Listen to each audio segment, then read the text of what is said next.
So, Joe, we just talked about our reasons for why Michigan will, or what they have to do to win. Let's go over to Washington. I'll kick it back over to you to start off. This has been your team, and look, I'll give you credit. All right, I make jokes all the time, but I got to give credit where credit's due. In the preseason, you said that this team would play for a national title, and I will admit you took a lot of heat from a lot of people. Okay, when you said that in August. Well, here you go, man. Here's your flowers. You picked this team to be in the national title game. Here we are. Since it's been your team all year, what do you think about the Washington Huskies? What did they have to do to win? We illustrated this, what we were just talking about on the Michigan side of things. Their secondary, very few secondaries in college football, are good enough to keep up with Washington. It's just an impossible task when you have three guys that are going to go on to be top 100 NFL draft picks, whether it's this class or the following draft. All of those guys in the Texas game we watched, even though they were really closely covered against Texas, there were a lot of plays where there was really good coverage.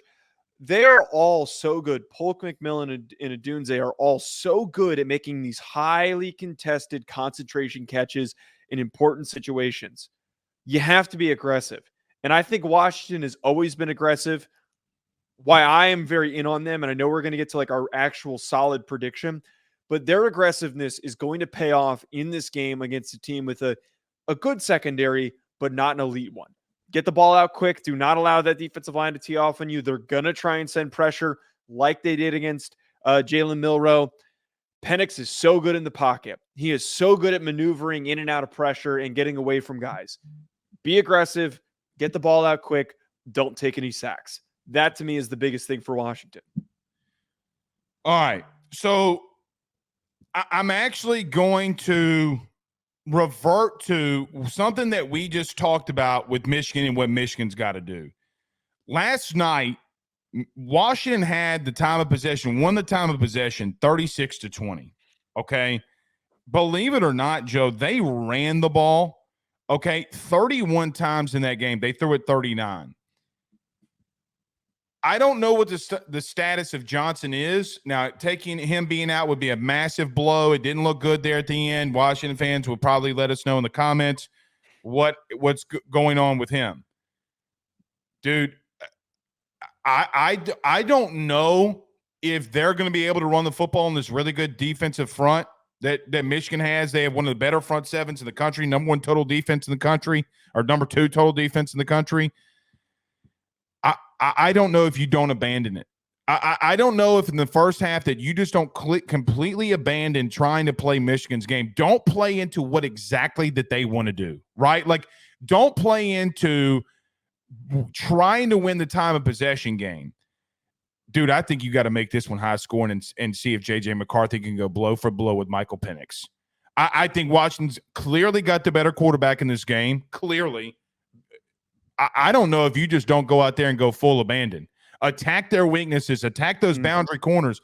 And I don't want to say F the running game, but there's parts of me that kind of wants to say, do exactly – you're getting compared to LSU 2019. What did that team do early against a really good front seven in Clemson? Joe Burrow came out there throwing that sumbitch like it was nobody's business. I'm not saying to abandon the running game. What I'm saying is don't play into the style that they want you to. You got three receivers that will eat.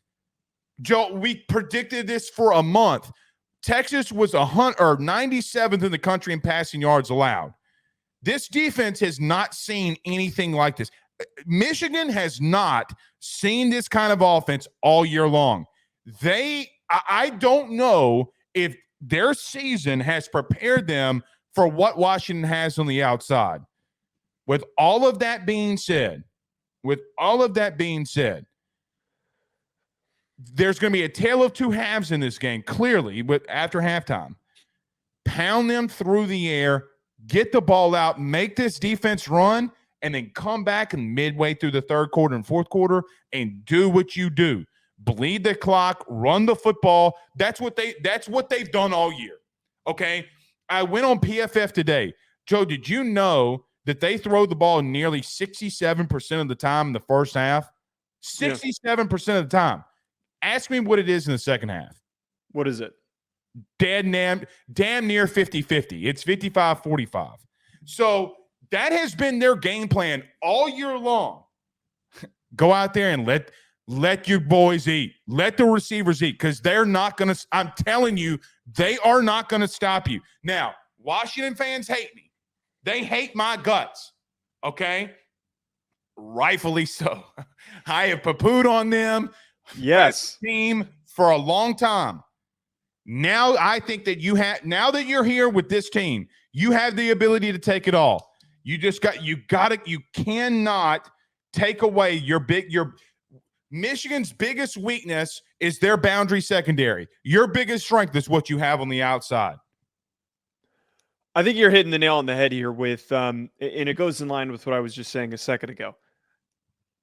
You have to, and you have this opportunity and this advantage of going up against a quarterback. And I'm sorry, Michigan fans, I'm sorry to be very blunt here and say this. J.J. McCarthy, and this shouldn't be a hot take, is nowhere near the level of quarterback that Michael Penix is. J.J. McCarthy being asked to throw the ball 30-plus times a game and play catch-up is not going to end well. He is best suited when the pressure is off his shoulders and when he can just be an auxiliary part of the offense. Not the main act. He is not the guy that is going to be the main act in the offense. I love that you're saying here, one, be aggressive, but try and score as quickly as possible. Try and score as much as possible. Get the ball down the field, attack downfield, take as many shots as you can. I think that if you don't have Dylan Johnson, it is going to be a futile effort trying to pick up yards on the inside, doing any type of running, because he's your best back. And without him, it's going to be even harder. They had a tough time trying to run the ball up the middle against that interior group that Texas has. And if they had trouble against them, they're going to have trouble against Michigan. Michigan's defensive line is better and deeper than Texas's defensive line. Not by a significant margin, but they are better. But if you get caught up trying to run the ball, like you said, take shots. Just keep taking shots throughout this game. And they're best suited to do that. That, to me, is the biggest advantage for Washington in this game, Blake, is the fact that they have such an advantage over their secondary. Well, Frost in the comment, somebody in the comment section just says if they're better than Marvin Harrison Jr. Where I don't know if Roma Dunze is better than Marvin Harrison Jr., it doesn't matter. Because what Marvin Harrison Jr. and Ohio State didn't have, they did not have the weapons. At least, let me back up. Ohio State has a really good wide receiver core. They don't have a guy like Michael Penix in a system that's getting them the football like that. You know what? Lock down Roma Dunze. You know what's going to happen? Ask Oregon what's going to happen. Call up Dan Lanning, call 1-800-SAVE-A-HO, okay, if you're Harbaugh, and ask Dan Lanning what happens when you take away Roma Dunze in the first half. Joe, the first play of the game, or the first series of the game, they didn't go to a Dunze. They didn't go to McMillan. They went to Polk for the 70-yard bomb, okay? Yeah. They literally played bracket coverage on McMillan. They played bracket coverage on a Dunze. And what did Polk do? Said, na boo boo ho, here I come. Okay, I am telling you, Michigan, to me, at least from what I've seen, okay, they do not have the dudes on the boundary that can lock up these dudes for 4 quarters. Now, can they make it 50-50? Can they challenge them more than other teams have? Maybe so. That 1,000% that could happen. But I have not seen it yet. I've seen Maryland, I've seen Ohio State win on you. You have not faced an offense that will attack you like this. You haven't seen a quarterback like this. You just haven't seen a wide receiver core.